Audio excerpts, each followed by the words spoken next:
తాకట్లో ఉన్న బంగారాన్ని విడిపించి ఆ రోజున మార్కెట్ ధర కట్టి మిగిలిన డబ్బును మీకు అందిస్తుంది కొమ్మూరి గోల్డ్. నమస్తే, వెల్కమ్ టు ఐ డ్రీమ్. నేను వలి. ఎన్టీఆర్ డ్రాగన్ గ్లిమ్స్ అద్భుతమైనటువంటి వ్యూస్ వచ్చి సూపర్ హిట్ అయింది. ఈ గ్లిమ్స్ యూట్యూబ్స్లో చాలా రికార్డులు క్రియేట్ చేస్తోంది. అయితే ఈ డైరెక్టర్ తీసుకున్నటువంటి కథ మీద కూడా చర్చ జరుగుతోంది. బ్రిటిష్ వాళ్ళు భారతదేశానికి వచ్చి 250 సంవత్సరాల పాటు ఇక్కడ ప్రధానంగా అన్నేళ్ల పాటు ఉండటానికి ప్రధాన కారణం ఓపియం పాపి అనే మొక్క. అంటే అది హెరాయిన్ ఉత్పత్తి చేస్తుంది. దీంతో ప్రపంచవ్యాప్తంగా బ్రిటిష్ వాళ్ళు బిజినెస్ చేసుకున్నారు. ఆ తర్వాత వాళ్ళు వెళ్ళిపోయిన తర్వాత ఈ బిజినెస్ అనేది 2 వర్గాలుగా చీలిపోయింది. ఒకటి ఆఫ్ఘన్ ట్రేడింగ్ కంపెనీ బాంబే కేంద్రంగా స్టార్ట్ అయింది. ఇంకొకటి ఈ గోల్డెన్ ట్రయాంగిల్ ఏదైతే ఉందో అక్కడి నుంచి గోల్డెన్ ట్రేడింగ్ కంపెనీ ఒకటి స్టార్ట్ అయింది. ఈ రెండింటి మధ్య యుద్ధమే ఈ సినిమా అని చూపించినటువంటి పరిస్థితి ఉంది. నిజంగా గతంలో ఏంటి పరిస్థితులు, చరిత్ర ఏం చెప్తోంది? బ్రిటిష్ వాళ్ళు నిజంగా హెరాయిన్ని ఈ స్థాయిలో బిజినెస్ చేసుకున్నారా? అసలు గోల్డెన్ ట్రయాంగిల్ అంటే ఏంటి? దీని గురించి క్లియర్గా మనం మాట్లాడదాం. శేఖర్ భాషా గారు డిస్కషన్లో జాయిన్ అవుతున్నారు. అలాగే రమేష్ కనిగంటి గారు ఎన్ఎస్ఎస్ చైర్మన్, దాంతోపాటు అంతర్జాతీయ రాజకీయ వ్యవహారాల నిపుణులు కూడా. సో డిస్కస్ స్టార్ట్ చేద్దాం. భాష గారు మీ నుంచే, ఈ గ్లిమ్స్ చూసిన తర్వాత నిజంగా ఇది ఒక కల్పితంగా సృష్టించినటువంటి కథనా లేకపోతే చరిత్రనే బేస్ చేసుకుని తీశారనిపించిందా? నేను ఆర్జేగా రేడియో జాకీగా చేస్తాను, ఇప్పటికీ చేస్తున్నాను గత 19 ఏళ్ళుగా. ప్రతిరోజు నా షోలో ఒక సెగ్మెంట్ ఉంటుంది, చరిత్ర పుటల్లో ఈరోజు అని చెప్పి. దాంట్లో లోకల్, నేషనల్, ఇంటర్నేషనల్ చరిత్ర రోజు చెప్తూ ఉంటారు అనమాట. సో దాంట్లో భాగంగా నేను ఈ ఓపిఎం వార్స్ ఇవన్నీ కూడా స్టడీ చేస్తున్నప్పుడు నాకు తెలిసిన కొన్ని ఫ్యాక్ట్స్ ఏంటంటే ఈ ఆఫ్ఘన్ ట్రేడింగ్ కంపెనీ అనేది నిజంగా ఉండే. ఆఫ్ఘన్ గోల్డెన్ ట్రయాంగిల్ నుంచి నాకు అంత ఐడియా లేకుండా, బట్ తర్వాత నేను వెళ్ళి రీసెర్చ్ చేశాను, సార్ని కూడా అడిగి తెలుసుకున్నాను. బట్ అది కూడా అటువంటిది ఉండింది. బట్ టు స్టార్ట్ విత్, అంటే గోల్డెన్ ట్రయాంగిల్ అంటే ఒక ప్లేస్, అదొక ప్లేస్. ఆ ప్లేస్లో వాళ్ళు పెట్టుకున్న కంపెనీ అయి ఉండొచ్చు. అదేంటంటే వియత్నాము, బ్యాంకాక్ ఆ ఏరియా దగ్గరికి వస్తుంది. But to start with, British వాళ్ళు ఇక్కడ ఉండిపోవడానికి 250 ఏళ్ళు ఈ మొక్కే కారణం అనేది నేను ఒప్పుకోను. వాళ్ళకి ఓపిఎంఏ కారణం. ఓపిఎం అంటే ఏంటంటే other peoples money. OPM okay, వేరే వాళ్ళ సంపద మీద మీరు క్రియేట్ చేశారు. ఇది నేను అందులో గ్లిమ్స్ లో చూసిన స్పెల్లింగ్ వేరుంది, అది అడుగుతాను. అదే అండి, ఓపిఎం అనేది యాక్చువల్గా ఒక మొక్క. ఆ మొక్క నుంచి రకరకాల, అంటే ఒకప్పట్లో ఈ మొక్కని దేనికి వాడేవాళ్ళు అంటే ఔషధ గుణాల కోసం వాడేవాళ్ళు. లైక్ ఏదైనా పెయిన్ కిల్లర్ లాగా. తర్వాత దాంట్లో నుంచి నొప్పి లేని వాళ్ళు వేసుకుంటే అదో రకమైన ఆనందం అనమాట, మందు తాగితే వచ్చే ఆనందం, అటువంటి కిక్ లాగా రావడం. అది మెల్లగా ఎక్కడో మెసొపొటేమియా, యూరోప్లో స్టార్ట్ అయ్యి అటు సైడ్ నుంచి మెల్లగా ఈజిప్ట్కి వచ్చి, ఈజిప్ట్ నుంచి ఆఫ్ఘన్ సైడ్కి వచ్చి, అక్కడి నుంచి చైనా, ఇండియాలో లేదు అప్పట్లో, ఇక్కడి నుంచి చైనాకి చాలా గట్టిగా ఎగుమతి చేసుకున్నాడు. చైనా వాళ్ళని బ్రిటిష్ వాళ్ళు కంట్రోల్ చేయడానికి వాడినదే ఈ ఓపిఎం మొక్క. చాలాసార్లు ఇక్కడ నుంచి ట్రేడింగ్, అంటే వాళ్ళు చైనా దగ్గర నుంచి పెద్ద మొత్తంలో ఏదైనా సరే సరుకులు తీసుకున్నప్పుడు దానికి వాళ్ళు ఓపిఎంని రిటర్న్లో ఇచ్చేవాళ్ళు అనమాట. చైనా వాళ్ళు విపరీతంగా దీనికి ఎడిట్ చేసేసి చైనా వాళ్ళని చాలామందిని నాశనం చేయడానికి కూడా కారణం ఈ ఓపిఎం అనమాట. సో ఈ ఓపిఎం కోసం యుద్ధాలే జరిగినాయి ఏకంగా. సో అది ప్రస్తుతం దాటేసిన తర్వాత బ్రిటిష్ వాళ్ళు దీన్ని చాలా చక్కగా వాడుకొని అన్నీ చేసుకున్నారు. బట్ 2వ ప్రపంచ యుద్ధం వచ్చిన తర్వాత ఏమైందంటే మొత్తం లూట్ పేపర్ అయిపోయారు. మనం ఏదో స్వతంత్రం సాధించేసాము, పోరాటాలు గిరాటాలు అనుకుంటాం, కానీ one of the main reason వాళ్ళు వెళ్ళిపోవడానికి కారణం ఏంటంటే 2వ ప్రపంచ యుద్ధంలో జపాన్ తోటి వీళ్ళతోటి దీంట్లో ఉన్నప్పుడు చాలా డబ్బులు ఖర్చు పెట్టాల్సి వచ్చింది. మన ఇండియాలో మన దగ్గర నుంచి పీల్చి పిప్పి చేసింది అంతా కూడా యుద్ధాల్లో పెట్టేసి గవర్నమెంట్ నడపలేని పరిస్థితిలోకి వెళ్ళిపోయారు అన్నట్టుగా పరిస్థితి తయారైంది, అయిపోయింది. ఈ టైంలో ఏదో ఒకటి ఇచ్చేసి మనం సర్దేద్దాం, దుకాణం ఎత్తేద్దాం, ఇక్కడ పెద్ద ఏ రకమైన లాభం లేదు, ఉండేదంతా పీల్చేసాం, చెరుకు పిప్పి మిత్రం మిగిలింది, చెరుకు రసం అంతా తాగేసాం, ఇంకా లేదు ఇక్కడ తాగడానికి, ఇంకా పిండితే పాలు కదా రక్తం వస్తుందని చెప్పి సో వెళ్ళిపోయారు అన్నట్టుగా కొన్ని కథనాలు. బట్ స్టిల్ ఆ టైంలో వాళ్ళు వెళ్ళిపోయిన తర్వాత వాళ్ళు ఏదన్నా సరే మంచిది మిగిలిపోయింది, లాభదాయకమైంది అంటే మంచిది కాదు, చెడ్డదే, బట్ స్టిల్ లాభదాయకమైంది. ఎందుకంటే దీని మంచి మార్కెట్ ఉంది దీనికి, ఓపిఎంకి. సో అలా మిగిలిపోయిన ప్రాంతాలు ఏవైతే ఉన్నాయో వాళ్ళకి తోకలు మొలిచినాయి, వాళ్ళు ఇండిపెండెంట్గా డిక్లేర్ చేసుకున్నారు. సో వాళ్ళని 2 గ్రూపులుగా విడిపోయినాయి. ఒకటేమో భారతదేశానికి ఈస్ట్ సైడ్లో గోల్డెన్ ట్రయాంగిల్, వెస్ట్ సైడ్లో ఆఫ్ఘనిస్తాన్లో ఇది. ఈ రెండింటి మధ్య జరిగే పవర్ కోసం స్ట్రగుల్, ఆ యుద్ధాలు, దాంట్లో ఉద్భవించిన ఒక డెవిల్ మన ఎన్టీఆర్. ఓకే. సో టైగర్ని డ్రాగన్ చేశాడు. డ్రాగన్ అనడానికి ఒక కారణం కూడా చైనీస్ లింక్ కావచ్చు. ఎందుకంటే డ్రాగన్ అనేది మనం గట్టిగా వాడం, మనంతా కూడా ఇండియా అంటే టైగర్ గుర్తొస్తుంది మనకి, బట్ చైనా అంటే ఫస్ట్ డ్రాగన్, వాళ్ళ పేర్లు జెండాలు అన్నీ కూడా డ్రాగన్ ఉంటాయి అనమాట. సో మేబీ సమ్ కనెక్షన్ సినిమాలో చూడొచ్చు. చైనా పాత్ర ఏం కనిపించలేదు కదా ఇందులో. అంటే ఇప్పుడు ఇనిషియల్ స్టేజెస్లో వీళ్ళంతా కూడా ఈ ఓపీఎంని తీసుకెళ్ళి చైనాకి సప్లై చేసేవాళ్ళు. సిల్క్ రూట్ అని ఒకటి ఉండేది, అటు సైడ్ సప్లై చేసేవాళ్ళు. కానీ ఈ ట్రాన్సిట్ ఇక్కడి నుంచి ఇటు పక్కకి, అంటే వెస్ట్ నుంచి ఈస్ట్కి, ఈస్ట్ నుంచి వెస్ట్కి వచ్చే దారిలో ఇక్కడ మెల్లగా జనాలు అలవాటు పడ్డారు. అది సినిమాలో హీరోని చూపించారు. హీరో అంటే మనకి ఇప్పుడు అనిల్ కపూర్ లాగా చూపిస్తున్నారు, విలన్ని చూపించారు. సో హీరోయిన్ చూపించలేదు కానీ హెరాయిన్ని చూపించారు. ఓకే. అది సో యాక్చువల్గా దీని గురించి వచ్చినప్పుడు నేను సార్ని కలవడం జరిగింది. నిజంగానే ఉండిందా ఇవన్నీ కూడా, ఇవన్నీ ఉన్నాయంటే సార్ ఇంటర్నేషనల్గా ఆఫ్ఘనిస్తాన్లో ఉన్నారు. అండ్ లిటరల్లీ మనం అంటే చదువుకున్నాం, హీ లిటరల్లీ వాజ్ దేర్. అవును అవును, గ్రౌండ్ రియాలిటీ తెలుసుకున్న ఆయన దగ్గర నుంచి మనం తెలుసుకోవాలి. రమేష్ కనగంటి గారు మీరే చెప్పాలి, ఈ గోల్డెన్ ట్రయాంగిల్ ఏంటి? బ్రిటిష్ వాళ్ళు ఉన్నప్పుడు నిజంగా హెరాయిన్ కోసమే వాళ్ళు ఇక్కడ అన్ని సంవత్సరాల పాటు ఉన్నారా? అంత బిజినెస్ చేశారా? ప్రపంచం నలుమూలల ఈ హెరాయిన్ని ఇక్కడ మన దగ్గర ఉన్నటువంటి హెరాయిన్ అమ్ముకున్నారా, సొమ్ము చేసుకున్నారా? ఏం చెప్తారు మీరు? ఐ డ్రీమ్ చూస్తున్న మన తెలుగు ప్రజలందరికీ ముందలే నమస్తే. శేఖర్ భాషా గారు, తమ్ముడు వలి ఇద్దరు డిస్కషన్స్ మనం వింటున్నాం కదా. జూనియర్ ఎన్టీఆర్తో రాబోతున్న ఈ డ్రాగన్ అనే మూవీ యొక్క కథాంశంతో ఈ చర్చ మనం స్టార్ట్ చేసాము. డ్రాగన్, ఎంటర్ ద డ్రాగన్ మన మూవీ తెలుసు కదా, బ్రూస్ లీ. అంటే the way that NTR has modified, re-engineered, reworked on his persona and physique is public ఆప్టిక్స్కి, అంటే జనం చూస్తున్న దానికి చూసారా, కొద్దిగా హెవీగా ఉండే జూనియర్ ఎన్టీఆర్ గారు తను తాను మౌల్డ్ చేసుకొని ఒక బ్రూస్ లీ టైప్ ఆఫ్ ఫిజిక్తో, అంటే ఆయన ఇంటెంటు, ఆయన కంటెంటు, ఆయన క్యారెక్టరు ఫర్ కంట్రీస్ సేక్ ఏ విధంగా అలైన్మెంట్ చేసుకుంటూ వచ్చారు. అంటే సోల్, బాడీ, హార్ట్, మైండ్ అన్నిటిని ఆయన రీఇంజనీర్ చేసుకున్నాడు ఈ సినిమాకి తగ్గట్టు కథాంశంతో.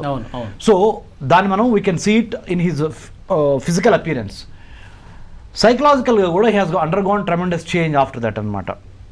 ఇప్పుడు 1839 నుంచి 1842 మధ్య ఓపియం వార్స్ జరిగినాయి చైనాలో. 1839 నుంచి 1842 మధ్య.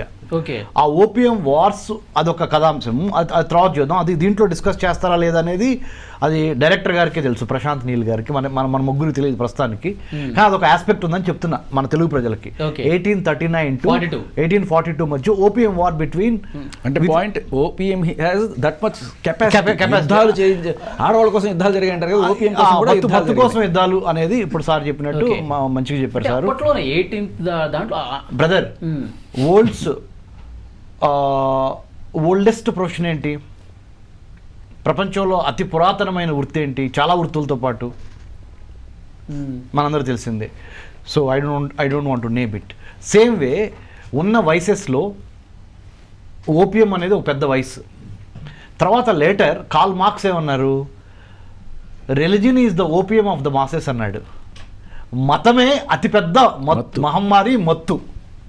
మతం అనే మత పిచ్చి జనానికి ఏ విధంగా నశాలానికి అంటుందో అలానే ఈ opium poppy culture, opium poppy as a plant, దానికి it is the beauty and the beast. అదే దేవత, అదే దెయ్యం, రైట్? ఓపియంతో పాటు హెరాయిన్, కొకైన్, చెరాసు, గాంజా, ఇక రకరకాలు నార్కోటిక్ సబ్స్టెన్స్ యాక్ట్ ఉంది మనకి భారతదేశానికి, psychotropic and narcotic substance act. Okay, దాని ప్రకారం కానీ, లేదా ఇండియాకి ఎన్డీపీఎస్ అంటారు, అదే narcotic drugs and psychotropic substance act అని, ఎన్డీపీఎస్ అంటారు యాక్ట్, అది ఉంది. తర్వాత మనకి డ్రగ్ కంట్రోల్ అథారిటీ ఉంది ఇండియాకి. అంటే నేను ఏం చెబుతున్నానంటే మన తెలుగు ప్రజలకి ఐ డ్రీమ్ ద్వారా వలి గారి సమక్షంలో, శేఖర్ బాసా గారి సమక్షంలో what I wanted to appeal is, అంటే ఓపియం అనే ఒక మందు ఒక యుద్ధాలకు ఎలా దారితీసింది అనేది 1839, 1842 మధ్య చైనాలో జరిగిన ఓపియం వార్స్తో పాటుగా మనకి ఇంకొక కంపారిజన్ చేస్తున్నా, సార్ క్రూసేడ్స్. ఇక్కడ Yeah. సార్ చెప్పిన దాంట్లో ఒక చిన్న పాయింట్ ఏంటంటే Yeah. ఈ డ్రగ్స్ అడ్మినిస్ట్రేషన్స్ వీటన్నిటికీ కూడా చీఫ్, నార్కోటిక్స్ డ్రగ్స్ అవును. విభాగానికి చీఫ్ మన అనిల్ కపూర్ క్యారెక్టర్ అవును, దీంట్లో నా, రఘువంశీ అది సార్ చెప్తుంది, అది కూడా ఉంది అని చెప్తున్నారు సార్ అది సినిమాలో. సో ఆయన మేబీ హీరోగా ప్రొజెక్ట్ చేశారు. Okay. సో ఇంకొకటి ఏంటంటే ఇటేమో ఓపియం వార్స్, ఇంకొక పక్కన ప్రపంచంలో అతి కీలకమైంది 2 మతాల మధ్య జరిగే crusades, okay, Muslims and Christians మధ్య జరిగే మత యుద్ధాలు క్రూసేడ్స్ అంటారు. అవి కూడా మత్తుకి ఎంత నశాలం ఉందో ఈ ఓపియంకి అంత నశాలంతో జరిగినాయి. ఆ తర్వాతకి వెళ్దాం. ఇప్పుడు మళ్ళీ ఇక్కడికి వద్దాం. గోల్డెన్ ట్రయాంగిల్, అందరూ నా కుడి చేతి వైపు చూడండి తెలుగు ప్రజలందరూ. గోల్డెన్ ట్రయాంగిల్, గోల్డెన్ క్రెసెంట్, ఈ రెండింటి నుంచి ఇది భారతదేశం అనుకోండి. ఇటు గోల్డెన్ ట్రయాంగిల్ కంట్రీస్ నుంచి, ఇటు గోల్డెన్ క్రెసెంట్ కంట్రీస్ నుంచి భారతదేశానికి ఈ మత్తు పదార్థాలు రవాణా జరుగుద్ది.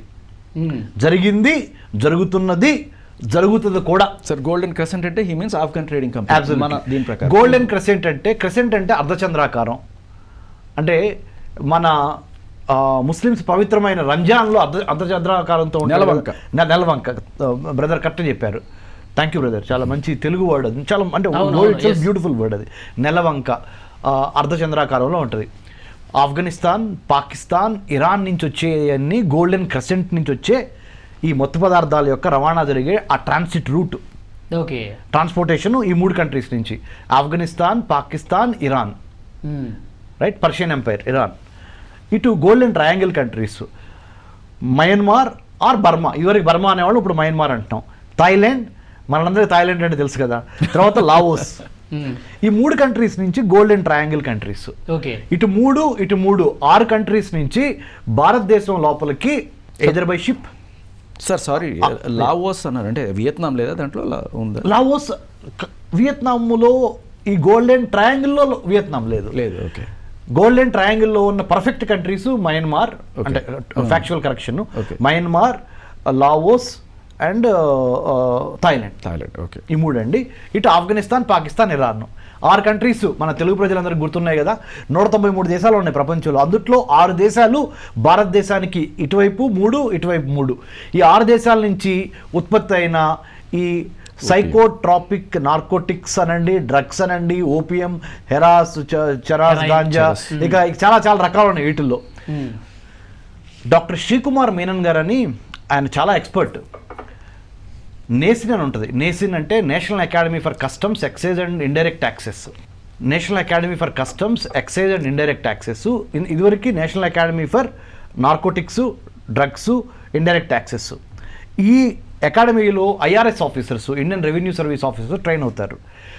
వాళ్ళలో నుంచి కొంతమంది కస్టమ్స్ ఆఫీసర్స్గా భారతదేశానికి India has about 11,098 kilometres of coast line. How these మత్తు పదార్థాలు, అంటే ఈ మత్తు పదార్థాలు భారతదేశంలోకి ఎట్లా ప్రవేశిస్తాయి అన్నప్పుడు 2022లో భారతదేశానికి పశ్చిమాన ఉన్న గుజరాత్ రాష్ట్రంలో ముంద్రా పోర్ట్లో 22,000 కోట్ల రూపాయల విలువైన డ్రగ్స్ దొరికినవి. ఈ 11,098 కిలోమీటర్లు నెక్లెస్ ఊహించుకోండి, ఇది నెక్లెస్ అనుకోండి. భారతదేశానికి 9 కోస్తా రాష్ట్రాలు ఉన్నాయి. ఇది గుజరాత్ అనుకోండి. గుజరాత్, మహారాష్ట్ర, గోవా, కర్ణాటక, కేరళ, ఆంధ్ర, తమిళనాడు, ఒరిస్సా అండ్ వెస్ట్ బెంగాల్. తమిళనాడు తర్వాత ఆంధ్ర తర్వాత ఒరిస్సా, వెస్ట్ బెంగాల్, ఈ 9 కోస్తా రాష్ట్రాలు. 4 కేంద్రపాలిత ప్రాంతాలు ఉన్నాయి భారతదేశంలో. వాటికి పోర్ట్స్ ఉన్నాయి, అంటే కోస్ట్ లైన్ ఉంది. ఏంటవి? Daman Diu, Lakshadweep, Andaman Nicobar islands and Pondicherry or Puducherry. 9 coastal states plus 4 union territories. ఈ 13 కలిపితే 11,098 kilometre, 11,098 kilometres of coast line India has. India also has 15,000 kilometres of land borders. భారతదేశానికి 15,000 కిలోమీటర్ల భూ సరిహద్దు ఉంది. India shares its borders with the longest border with Bangladesh, 4,000 kilometres odd. India Bangladesh భూ సరిహద్దు, right. Next 3,000 బంగ్లాదేశ్కి సముద్ర సరిహద్దు లేదుగా. ఉంది. బంగ్లాదేశ్కి బోత్ ల్యాండ్ ఉంది, సముద్రం ఉంది. బే ఆఫ్ బెంగాల్ ఉంది కదా, బంగ్లాదేశ్కి బే ఆఫ్ బెంగాల్ ఉంది మనకి, వెస్ట్ బెంగాల్ నుంచి ఉంది సార్. సో ఇటు తూర్పున ఉంది కదా ఈ బంగాళాఖాతం.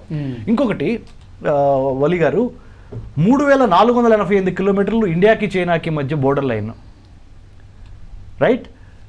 లైన్ ఆఫ్ యాక్చువల్ కంట్రోల్ కూడా దాంట్లో ఉంది, ఎల్ఏసి అంటారు. 3,323 కిలోమీటర్లు ఇండియాకి పాకిస్తాన్కి మధ్య ఉన్న బోర్డర్. ఓకే. అందుట్లో ఒక 740 కిలోమీటర్ల పైగా ఎల్ఓసి ఉంది, లైన్ ఆఫ్ కంట్రోల్ అంటారు. ఎల్ఏసీనేమో ఇండియా చైనా మధ్య ఉంటుంది, ఎల్ఓసీనేమో ఇండియా పాకిస్తాన్ మధ్య ఉంటుంది. సో ఇవి కాకుండా we have our land borders with Nepal, Bhutan, మయన్మార్తో కూడా, ఇది గోల్డెన్ ట్రయాంగిల్లో కంట్రీ అయిన మయన్మార్తో మనకి ల్యాండ్ బోర్డర్ ఉంది, right. Myanmar, Afghanistan, Pakistan, right. ఈ దేశాలతో మనకి ల్యాండ్ బోర్డర్ ఉంది. కింద ఉన్న దక్షిణ భారత రాష్ట్రాలు అన్నీ, అంటే మహారాష్ట్ర నుంచి కిందకి గుజరాత్, మహారాష్ట్ర, గోవా, కర్ణాటక, కేరళ, తమిళనాడు, ఆంధ్ర, ఒరిస్సా, వెస్ట్ బెంగాల్, ఈ నెక్లెస్ 9 కోస్తా రాష్ట్రాలు. వీటిల్లో 12 గవర్నమెంట్ పోర్ట్లు ఉన్నాయి, మేజర్ పోర్ట్స్. ఒక 180 నుంచి 200 వరకు నాన్ మేజర్ పోర్ట్స్ ఉన్నాయి. నాన్ మేజర్ పోర్ట్స్ని చూసే బాధ్యత స్టేట్ పోలీస్ది, with the help of MHA, CISF, central industrial security force, from the security point of view. Okay. 12 major పోర్ట్స్కి ఒక్కొక్క పోర్ట్కి ఒక పోర్ట్ ట్రస్ట్ చైర్మన్ ఉంటాడు. Port trust authority no, it's no longer trust.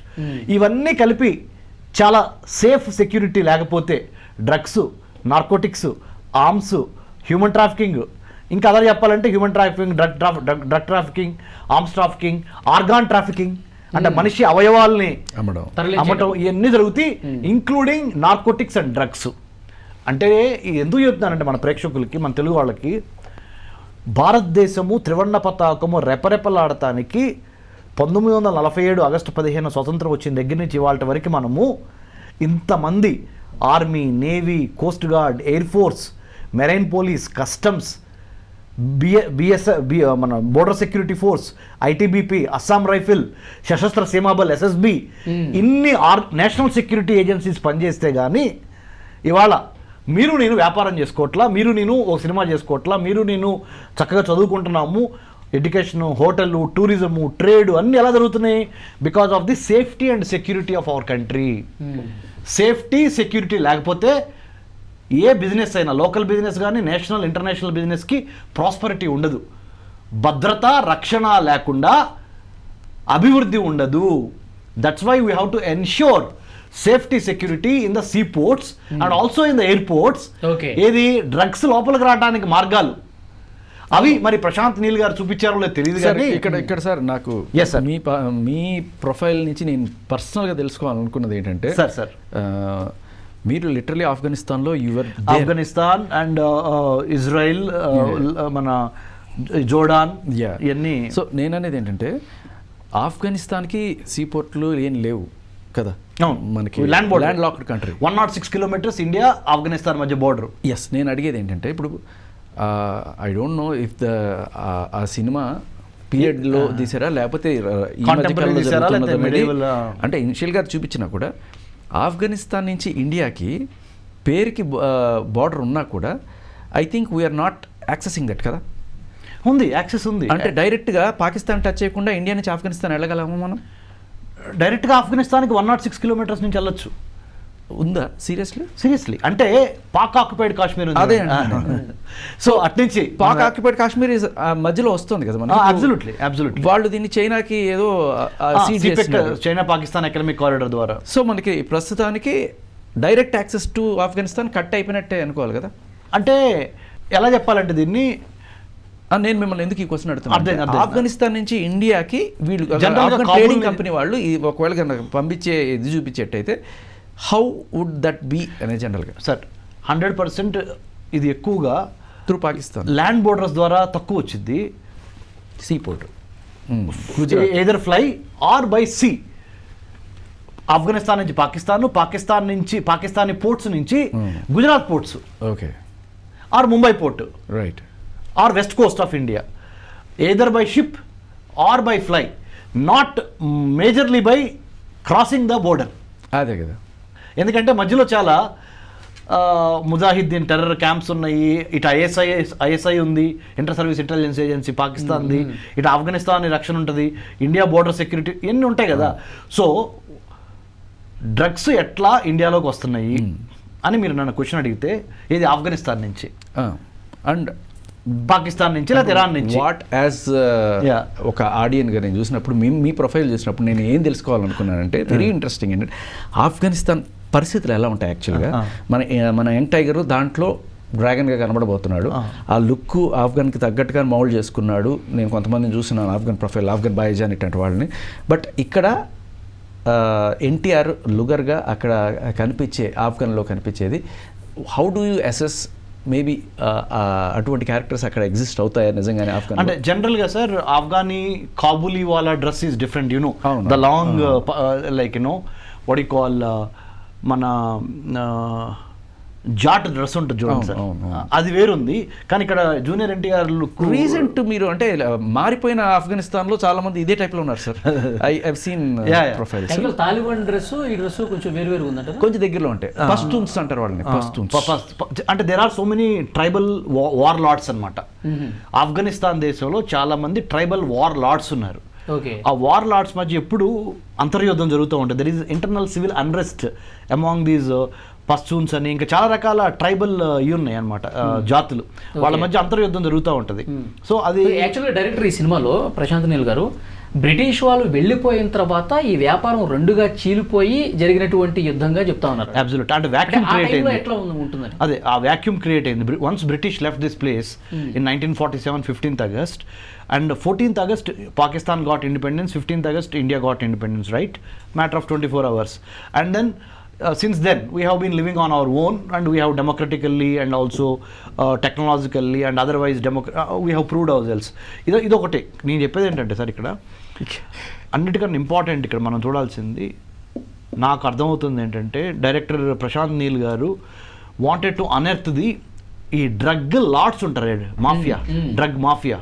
ఈ డ్రగ్ మాఫియా మనీ ఇవాళకు కూడా టెర్రరిజానికి funding అవుతుంది, okay, anti national అవుతుంది. అది మనము డ్రగ్స్ని ఎందుకు నిరోధించాలి అంటే there are 2 important reasons. One, not to spoil your personal health, not the number 1. Number 2, not to spoil the youth of the country. ఒక దేశానికి వెన్నుముక ఎవరు? యువతను నిర్వీర్యం చేసే డ్రగ్స్. సార్ ఇక్కడ ఆఫ్ఘనిస్తాన్లో which part do you see is the most viable place for our Lugar? అంటే కాందహారా లేకపోతే ఇంకా ఐ డోంట్ నో మీకు అంటే అక్కడ సార్ ఇప్పుడు జస్ట్ కొంచెం చెప్తాను. ఎలా చూసారు Afghanistan? I will throw light on that sir. అక్కడ నుంచి మన దగ్గర మన సెంటర్ ఫర్ హ్యూమన్ సెక్యూరిటీ స్టడీస్లో మా think tank on internal security foreign affairs of India, దేశ భద్రత విదేశీ వ్యవహారాల మీద పరిశోధనా సంస్థ అయిన మా సెంటర్ ఫర్ హ్యూమన్ సెక్యూరిటీ స్టడీస్లో చదువుకోవటానికి ఆఫ్ఘనిస్తాన్ నుంచి వేరే కంట్రీస్ నుంచి ఇప్పుడు కూడా రీసెర్చ్ ఇంటర్న్స్ వస్తారు. ఓకే, అలా వచ్చిన వాళ్ళతో కూడా నేను ఇంటరాక్ట్ అయ్యి చెప్తున్నాను. నేను అంటే ఒక స్టూడెంట్స్ పేర్లు చెప్పడం మంచిది కాదు కాబట్టి వాళ్ళ పర్మిషన్ లేకుండా చెప్పట్లేదు నేను. So when we interacted, Kabul and Kabul surroundings area literates, కొద్దిగా ఎడ్యుకేటెడ్, కొంత ఫారెన్ అవుట్బౌండ్ అయ్యి మళ్ళీ తిరిగి కాబూల్ అంటే ఆఫ్ఘనిస్తాన్కి వచ్చిన వాళ్ళు వీళ్ళు ఎక్కువ ఉంటారు సార్.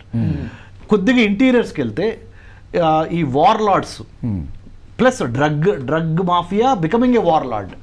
ఎవరు వార్ లార్డ్ అవుతాడంటే, ఎవరు గొప్పవాడవుతాడంటే ఎవడైతే డ్రగ్స్ ఓపియంని ఎక్కువ సరఫరా చేసి సొమ్ము చేసుకొని తద్వారా ఆ మాఫియా సామ్రాజ్యాన్ని ఏర్పరచుకుంటారు. అంటే అక్కడ రిలీజియన్ మిక్స్ అవుతుంది, మతం మిక్స్ అవుతుంది, మతంతో పాటు డ్రగ్స్ మిస్ అవుతున్నాయి. ఈ రెండు కలగలిపిన రాజ్యాధికారం చేపట్టాలనే ఒక ఆకాంక్ష. మతము డ్రగ్స్ రెండు కలగలిపి దాన్ని అమ్మి సొమ్ము చేసుకొని రాజ్యాధికారం చేపట్టాలి అని ఉంటుంది. రాజ్యము అంటే శేఖర్ పాషా గారు, వలీ బ్రదర్, మీకు తెలుసు రాజ్యానికి 4 important. What is a state, what constitutes a state అంటే 4 important elements. First, defined territory ఉండాలి, నిర్ణీత ప్రదేశం. ఒక ప్రభుత్వము, ఎన్నుకోబడిన ప్రభుత్వం, ఎన్నుకోబడింది కావచ్చు, రాచరికం కావచ్చు, ఒక ప్రభుత్వం. ప్రదేశము, ప్రభుత్వం, తర్వాత ప్రజలు, చాలా ఇంపార్టెంట్. ప్రజలు, ఆ ప్రజలు ఆ నిర్ణీత ప్రదేశంలో ఉండాలి. ఈ మూడింటికన్నా అతి ఇంపార్టెంట్, కీలకమైంది ఒక స్టేట్గా ఏర్పడటానికి, ఒక దేశంగా ఏర్పడటానికి, ఒక రాజ్యంగా ఏర్పడటానికి ఏంటో తెలుసా? సార్వభౌమాధికారము.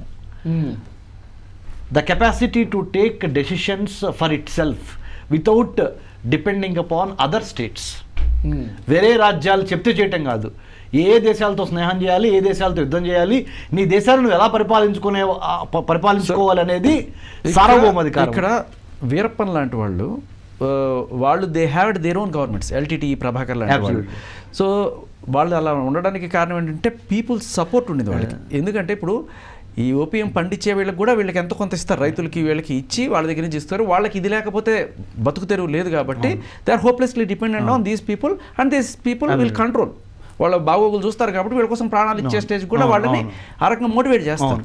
సో ఇప్పుడు మీ ఆఫ్ఘన్ ట్రేడింగ్ కంపెనీకి సంబంధించి వీళ్ళు నాకు తెలిసి ఒక 100,000 ఎకరాలు తీసుకొని దాంట్లో ఓపీఎం పండిస్తూ అక్కడ ఉండే జనాలందరినీ కూడా స్లావరీ అనుకోండి, లేకపోతే వాళ్ళ బాగోగులు చూసుకుంటూ అనుకోండి, బాండెడ్ లేబర్ లాగా what ever they will do and they will get the entire thing. చిన్న సబ్మిషన్ అక్కడి నుంచి తీసుకొని చెప్పండి. చిన్న సబ్మిషన్, సారీ టు డిస్టర్బ్. ఇప్పుడు ఆఫ్రికా దేశం నుంచి ఇదివరకు షిప్పుల్లో ఎక్కించుకొని అమెరికా ఏ విధంగా వలస వెళ్ళిపోయి అక్కడ వాళ్ళని స్లేవ్స్గా స్లేవరీ వాడుకున్నారు అమెరికా డెవలప్ అవడానికి. అలానే చాలామంది ఈ బనానా ప్లాంటేషన్ లేదా షుగర్ కేన్ ప్లాంటేషన్ లేదా కాటన్ ప్లాంటేషన్, ఇప్పుడు మాఫియా ఈ డ్రగ్ ప్లాంటేషన్, ఇది opium poppy as a cultivation. మనం ఎట్లయితే వరి, గోధుమ, చెరుకు, పసుపు, పొగాకు పండించి, మిరప పండించి మనం ఎట్లయితే మనము ఎదిగామో అలానే పుష్కలంగా ఎదిగి పెరిగే అవకాశం ఉన్న వాతావరణం ఉన్న దేశాలు అయిన ఈ 3 పాకిస్తాన్, ఆఫ్ఘనిస్తాన్ అండ్ ఇరాన్, అంటే క్లైమేటిక్ కండిషన్స్ కూడా సూట్ అవ్వాలి. అన్ని చోట్ల ఓపీఎం పాపీ రాదు. మన మన్యం ప్రాంతంలో కొంత ఉంది దానికి, అందుకని ఏజెన్సీ ప్రాంతాల్లో అందుకని మన ఏపీ పోలీసులు కూడా ఎప్పటికప్పుడు అంటే తగలబెడతా ఉంటారు, మీకు తెలుసు అది. సో దానికి ఒక క్లైమేటిక్ కండిషన్స్ కూడా ఉండాలి ఈ ఓపీఎం పాపీ రావడానికి. Climate, politics, money greed, mafia, ఈ లార్డ్షిప్ ఇవన్నీ కలిస్తేనే అది థ్రైవ్ అవుతుంది ఇండస్ట్రీ. సో మిగతా ఎక్కడున్నా లేకపోతే మనీ గ్రీడ్ అయితే బయట అన్ని చోట్ల ఉంటుంది. అబ్సల్యూట్లీ. సో అలాంటి కథాంశాన్ని ప్రశాంత్ నీల్ గారు, I'm sure junior NTR garu వీళ్ళు ఎన్నుకున్నారు. So we have to wait and see how the director has portrayed. అంటే దీనికి ఒక బ్యాక్గ్రౌండ్ నుండి జూనియర్ ఎన్టీఆర్ గారికి ఆర్ హిజ్ ఫ్యామిలీకి they must have badly got beat, అక్కడి నుంచి హీరోగా వచ్చాడా అనేది చూడాలి. సారీ సార్, పాపులర్ ట్రైలర్లో ఒక పాపులర్ డైలాగ్ ఏంటంటే అనిల్ కపూర్ కూర్చున్నప్పుడు ఆయనకు ఆపోజిట్ పర్సన్ చెప్తుంటాడు, నీకు ఒక అసైన్మెంట్ ఇస్తున్నాను, ఈ ప్లాంట్ ఓపీఎం ప్లాంట్ అది పుట్టించిన పువ్వుల కన్నా లేకపోతే అది చేసిన దీనికన్నా అది విలన్స్నే ఎక్కువ తయారు చేసింది. అంటే ఆ గ్రీడ్ ఎన్ని విలన్స్ని తయారు చేసింది, వీళ్ళని అరికట్టడం కోసం you are the chosen hero అని చెప్పి ఆయన అంటారు. But at the same time అక్కడ ఒక భయంకరమైన డ్రాగన్ అని వాడు ఉన్నాడు, వాడు మరణ మృదంగం చేస్తున్నాడు అక్కడ అని చెప్పి చూపించినప్పుడు like he's killing lot of people. And మళ్ళీ విచిత్రం ఏంటంటే అది ఎన్టీఆర్ బర్త్డే రోజున శవాల గుట్టలు పడేసుకొని వాళ్ళ డెత్ డేల మీద ఈయన బర్త్డే పోస్టర్ వేశారు. అంటే మేబీ సినిమాటిక్గా కరెక్ట్ ఏమో కానీ obviously. So what I'm trying to say is అంటే subject wise, since I have been a student of international relations, international security and national security and human security, I can tell you with some kind of some authority, if not complete authority, no one is perfect, neither I am nor you. So and with all humility, ante humble ga nenu vinayanga cheppedi entante ee drug war lords ni కథాంశంగా ఎన్నుకున్నారు కాబట్టి దాంట్లో నుంచి hero whether he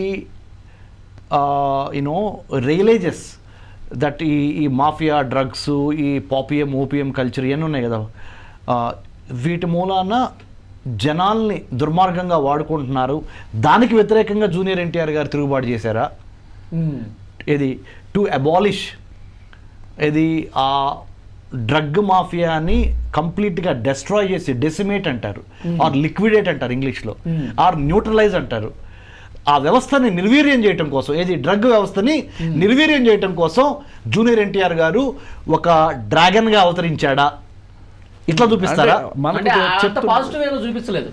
ఈయన కూడా ఈ drug మాఫియాలో ఒక కీలకమైనటువంటి విలన్. అంటే రైట్ ఈయన మంచి దొంగ, అంటే ఇప్పుడు సినిమాల్లో దొంగ మంచి దొంగ ఎట్లానో అంటే the factors or the reasons why he has become that అనేది ఏమైనా ఎక్స్ప్లెయిన్ చేస్తారా? ఆఫ్ఘన్ మనిషి లాగానే చూపిస్తారు. He's maybe born or brought up there. ఆయన పేరు Lugar. He's an Afghan but పట్టుకునేది ఫుల్ గన్ పట్టుకుని అందరూ లేపేస్తున్నారు. అంటే నాకు తెలియక అడుగుతున్నాను శేఖర్ పాషా సార్, ఇది ఈ కథాంశము ఏ సంవత్సరానికి సంబంధించింది అయి ఉంటుంది? అంటే బ్రిటిష్ వాళ్ళు వెళ్ళిపోయిన తర్వాత ఈ రెండు వర్గాలుగా ఉండి కొట్టుకుంటున్నారు. అయితే అంటే పోస్ట్ 1947 కదా, బ్రిటిష్ వాళ్ళు వెళ్ళిపోవడం 1947. బట్ వాళ్ళు చూపించే వెపన్స్ చూస్తుంటే లేటెస్ట్ గానే అనిపిస్తుంది. ఆ వెపన్స్ నువ్వు కూడా చూసావు ట్రైలర్ లో. So maybe we have to wait and see. అది ఆఫ్ఘన్లు కాదు, ఫుల్ గన్. ఇంకొకటి ఈ గ్లిమ్స్ లో వీళ్ళు బ్రిటిష్ వాళ్ళు వేరే కంట్రీస్ కి ఈ హెరాయిన్ ని ఎక్స్పోర్ట్ చేసి సొమ్ము చేసుకున్నారని కూడా చూపించారు. అందులో రష్యాకి సంబంధించిన డిస్ట్రిబ్యూటర్ వీడు, ఆఫ్రికాకి సంబంధించిన డిస్ట్రిబ్యూటర్ వీడు, సోమాలియా తనకు తాను చక్రవర్తిగా పెట్టుకున్నటువంటి ఒక వ్యక్తి, ఈ క్యారెక్టర్స్ చూపించారు. అంటే బ్రిటిష్ వాళ్ళు అప్పట్లో మన దగ్గర తీసుకున్నటువంటి ఇవన్నీ కూడా ఈ 3 దానం చేసింది. 3 రాజ్యాల నుంచి ఇటు 3 రాజ్యాల నుంచి 6 రాజ్యాల నుంచి హెరాయిన్ తీసుకుని వాళ్ళు ప్రపంచవ్యాప్తంగా అమ్ముకున్నారా? ఇది నిజమేనా? 100% అంటే there is a saying, unfortunately దురదృష్టవశాత్తు ఒక సామెత లాగా అనుకోండి, everything is fair in love and war అంటారు. Everything is fair in love and war. కొన్ని విషయాల్లో మంచి చెడు ఉండదు. ఒక రాజ్యాధికారంలో ఒకడు కూర్చున్నప్పుడు విర్రవీగుతున్నప్పుడు వాడు ఆ రాజ్యాధికారానికి సంబంధించిన రాజ్యానికి సంబంధించిన చక్రవర్తి వాడు ఎటువంటి పాపానికైనా ఒడిగడతాడు ఆ టైంలో. తర్వాత రాజ్యాలు కూలిపోతే కర్మ మళ్ళీ యద్భావం తద్భవతి, as you sow you reap. Karma will not leave you, God may leave you but karma will not leave you. Okay, దేవుడిని క్షమిస్తాడేమో వలి, కానీ మనం చేసిన తప్పులు ఉంటాయి, వాటి నుంచి మనం తప్పించుకోలేము. రక్తం చూడని రాజే లేడు, పాపం చేయని ముళ్ళే లేరు. చాలా బాగా చెప్పారు సార్. రక్తం చూడని రాజే లేడు, పాపం చేయని ముళ్ళే లేదు. సో అంటే going by that analogy, what ever I so I reap it back, if not today tomorrow. అంటే నేను ఏదైతే నా ఇంటెంట్, నా కంటెంట్, నా క్యారెక్టరు ఏమైతే ఉందో అది ఇవాళ కాకపోతే రేపైనా తిరిగి నాకు శ్రీరామ రక్ష అవ్వచ్చు, లేదా నేను తప్పులు చేస్తే అదే నన్ను శిక్షించవచ్చు. సో ఇక్కడ ఒక డౌట్ ఏంటంటే, ఈయన నిజంగానే ఆఫ్ఘన్లో పుట్టి ఆఫ్ఘన్లో పెరిగిన ఒక అసాసిన్ అంటే ఒక హత్యలు చేసేవాడు, సుపారీ కోసం కిల్ చేసేవాడు కావచ్చు, ఆ క్యారెక్టర్ అని చెప్తున్నారు. సో ఎంత రూత్లెస్గా చంపుతాను, నా కళ్ళలోకి ఎవడు రాకండి, వచ్చాడంటే చచ్చాడే అన్న టైప్లో చెప్తున్న టైంలో ఎక్కడో ఒక చిన్న డౌట్ ఏంటంటే, వీళ్ళు ఆఫ్ఘనిస్తాన్లో ఆఫ్ఘన్ ట్రేడింగ్లో ఆ సీడ్స్ ఎలా ప్లాన్ చేస్తున్నారు, ఓపీఎం సీడ్స్, అలాగే మన అనిల్ కపూర్ ఈ సీడ్ని జూనియర్ ఎన్టీఆర్ అనే సీడ్ని ఆఫ్ఘన్లో ప్లాన్ చేశాడా? పోకిరి. సో అది ఫైనల్గా అంటే అట్లా ఉందేమో, అంటే గెస్ అంతే కదా సార్ అనిల్ కపూర్. కానీ going by Prashanth Neel strategies, ఆయన విలన్గానే చూపించారు. ఇప్పుడు రాకీ బాయ్ ఆయన విలనే, ఆయన ఎక్కడ సడన్గా మంచోడు అయిపోయో నేను దేశ సేవలో అలాంటి ఏం లేదు. అండ్ సలార్లో కూడా సరే కొంచెం ఎక్కడ కూడా ఇదేం లేదు, విలన్ అంటే విలన్లానే చూపించాడు. సో లాస్ట్లో ట్విస్ట్ అనేది లాస్ట్లోనే ఉంటాయిగా. కానీ అంటే దీంట్లో కూడా ఇక్కడ ఇంకొకటి కూడా డౌట్ ఉంది. ఇప్పుడు ఇది మునిగిపోయిన తర్వాత, ఏది కేజీఎఫ్ మునిగిపోయిన తర్వాత ఆయన కలిసిపోయాడు కదా, సముద్రంలో కలిపేస్తారు కదా ఆయన్ని. కలిపేసిన తర్వాత ఒక 10 ఏళ్ల గ్యాప్లోనో 20 ఏళ్ల గ్యాప్లోనో ఇది స్టార్ట్ అయిందా? దీనికి ఏదైనా కనెక్షన్ ఉందా? ఈ ప్రశాంత్ నీల్ సినిమాటిక్ వరల్డ్ లో ఇది కనెక్ట్ అవుతుందా అనేది కూడా క్రియేటివ్ వరల్డ్ లో ఇది ఒక దీని తర్వాత దీని ఏమైనా కనెక్ట్ చేస్తారు మన లోకేష్ కనకరాజ్ లాగా. We have to wait and watch అది. కాకపోతే వన్ థింగ్ ఫర్ షూర్ అండి, అంటే మీకు సార్ మీరు చరిత్ర తెలుసు, అన్ని దేశాల భౌగోళిక పరిస్థితులు తెలుసు, వాళ్ళు గతంలో ఏం చేశారో తెలుసు కాబట్టి, సో ప్రత్యేకంగా మిమ్మల్ని ఈ ప్రోగ్రాం కోసం ఇన్వైట్ చేసింది. గతంలో బ్రిటిష్ వాళ్ళు వెళ్ళిపోయిన తర్వాత ఆయా దేశాల పరిస్థితులు ఏంటి, ఎలాంటి వాణిజ్యాలు చేశారు? వాళ్ళు చేయని వాణిజ్యం లేదు సార్, బ్రిటిష్ వాళ్ళు చేయని వాణిజ్యం లేదు. అందుకని ఇందాక ఒక మాట చెప్పాను నేను, అంటే డైరెక్ట్గా ఆన్సర్ ఇవ్వకుండా ఇండైరెక్ట్గా చెప్పా. Everything is fair in love and war అనే మాట ఎందుకు వాడానంటే, ఒక వ్యక్తి ఒక రాజ్యాధికారంలో కూర్చున్నప్పుడు వాడు డ్రగ్స్ అమ్ముతాడు, గన్స్ అమ్ముతాడు, మనుషులను అమ్ముతాడు, మనుషుల అవయవాలు అమ్ముతాడు, మానవత్వాన్ని అమ్ముతాడు, కమ్యూనిజం అంటాడు, క్యాపిటలిజం అంటాడు, సోషలిజం అంటాడు, గిల్డ్ సోషలిజం అంటాడు, హ్యూమనిజంని మర్చిపోతారు, రైట్? లిబరలైజేషన్ అంటాడు, ప్రైవేటైజేషన్ అంటాడు, గ్లోబలైజేషన్ అంటాడు, డిజిటలైజేషన్ అంటాడు, చైనైజేషన్ అంటాడు, బ్రిటిషైజేషన్ అంటాడు, ఇంగ్లాండైజేషన్ అన్నాడు, ఇప్పుడు అమెరికనైజేషన్ అని వచ్చింది. కానీ హ్యూమనైజేషన్ని మర్చిపోయారు. What I'm trying to say is, ఒక వ్యక్తి ఒక సామ్రాజ్యం కానీ ఒక రాజ్యం కానీ ఒక మంచి పీక్ స్టేజ్లో ఉన్నప్పుడు వాళ్ళు చేయని నేరాలు ఘోరాలు ఉండవు. ఓకే, ఇది to sustain there power in the particular chair, ఆ కుర్చీలో కూర్చొని ఆ పవర్ని కంటిన్యూ చేయడానికి రాబోతున్న శతాబ్దాలకి లేకపోతే ఇంకా ఎక్కువ కాలానికి వాళ్ళు ప్రతి పని చేస్తారు. Drug trafficking, human trafficking, narcotics or arms trafficking, organ trafficking, you name anything, trade, technology, tourism and వాటితో పాటు ఇవి కూడా చేశారు. ఓకే, బ్రిటిష్ వాళ్ళు అవి చేశారు, ట్రేడ్ చేశారు, టెక్నాలజీ చేశారు, టూరిజం చేశారు. వాటితో పాటు ఈ నార్కోటిక్స్ లేకపోతే మన యాంటిక్స్ అంటే తెలుసు కదా, పురాతన వస్తువులు ఎన్ని తీసుకెళ్ళిపోయారు. మన కోహినూరు వజ్రం మన గుంటూరు జిల్లా నుంచి ఇప్పుడు ఎక్కడుంది అది? ఇట్లాంటివి చెప్పుకుంటూ పోతే మన మన మన మన గుళ్ళో అతి విలువైన దేవుళ్ళ విగ్రహాలు ఎన్ని ఇప్పుడు ఫారెన్ మ్యూజియంస్లో ఉన్నాయి. మన ప్రధానమంత్రి మోడీ గారు నార్డిక్ కంట్రీస్ వెళ్ళారు కదా, నార్వే, స్వీడన్ ఇవన్నీ వెళ్ళారు కదా సార్. అప్పుడు వాళ్ళు కూడా కొన్ని వాపస్ పంపించారు, తాళపత్ర గ్రంథాలు కొన్ని. అంటే బ్రిటిష్ వాడు భారతదేశాన్ని నుంచి ఏమి దోచుకోలేదు అని అడగండి, అది కరెక్ట్ క్వశ్చన్. ఏమి దోచుకున్నాడు అని మీరు అడిగితే నేను ఇంత పెద్ద లిస్ట్ ఉంటుంది సార్, సరిపోదు మనకి, చాలా టైం చాలదు. అది అన్నిటికన్నా మించి ఏం దోచుకున్నాడంటే మనల్ని, మనకి కాని అలవాట్లని మనకు అలవాటు చేసి మన దేశ కాలమాన వాతావరణ పరిస్థితులకు విరుద్ధంగా మనల్ని తయారు చేసిన మైండ్ సెట్ కూడా అదే. But at the same time there is a beautiful side of this particular British rule, ఎడ్యుకేషన్తో పాటు ట్రాన్స్పోర్టేషన్, మొబిలిటీ ఎప్పుడు పెరిగింది? ఎప్పుడైతే మెకనైజేషన్ అయిందో అప్పుడు మొబిలిటీ పెరిగింది. శేఖర్ భాషా సార్, అంతమంది మొబిలిటీ లేదు కదా సార్. ఇండస్ట్రియలైజేషన్ కానీ మెకనైజేషన్ కానీ దానికి పాజిటివ్ పరిణామాలు ఉన్నాయి, there are negative aspects to that also. Sir, how dangerous do you see these people are? Like మీరున్న ఆఫ్ఘనిస్తాన్ ఏరియాలో కావచ్చు, మీరు ఇటు సైడ్ కూడా ఉన్నారు కదా, వియత్నాం సైడ్ వీటలేదు సార్. గోల్డెన్ ట్రయాంగిల్ సైడ్ నేను వెళ్ళా ఇంతవరకు. ఓకే, ఇది థాయిలాండ్, లావోస్, మయన్మార్ నేను ఎప్పుడు వెళ్ళలేదు సార్. థాయిలాండ్ వలి రెగ్యులర్గా పోయిస్తుంటాడు. వలి వెళ్తారేమో మరి. ఒక్కసారి కూడా పోలేదా సార్? లేదు సార్. సో వీడియో చూస్తున్న వాళ్ళకి చిన్న వినుభవం ఏంటంటే, శేఖర్ భాష గారు నేను regular so I have never had the opportunity to visit Golden Triangle countries, but I had been to this side of it. అది కూడా ఎందుకు వెళ్ళామంటే మై స్టడీస్, అమెరికా ఇజ్రాయెల్ రక్షణ సంబంధాలు. అమెరికా పెద్ద కంట్రీ, ఇజ్రాయెల్ చిన్న కంట్రీ, ఇజ్రాయెల్ చుట్టుపక్కల ఉన్న 22 మిడిల్ ఈస్టర్న్ కంట్రీస్, తర్వాత గల్ఫ్ కోఆపరేషన్ కౌన్సిల్ కంట్రీస్, ఈ straight of Hormuz, Babel Mandeb. ఇక్కడలాగా మనకి గన్ను తీసుకోవాలంటే లైసెన్స్ అలాంటివి, అక్కడ చాలా ఏదో పప్పులు బియ్యాలు దొరికినట్టు గన్నులు దొరుకుతాయంటారు, నిజమేనా? ఎక్కడ సార్? యూఎస్, ఆఫ్ఘన్లో ఇప్పుడు తాలిబాన్ రూల్ దగ్గర నుంచి, తాలిబాన్ రూల్ స్టార్ట్ అయింది మీకు తెలుసు కదా, 2000 నుంచి చూడండి వాళ్ళకి 2026. తాలిబాన్ రూల్ ఎప్పుడైతే స్టార్ట్ అయిందో అప్పటి నుంచి ఎక్కడి నుంచి వచ్చినాయి వాళ్ళకి చెప్పనా? అయ్యి ఓకే అందరికి దొరుకుతున్నాయి, ఈజీగా దొరుకుతున్నాయి. రావులపిండి కాదండి. America supported mujahideens against Soviet union in Afghanistan.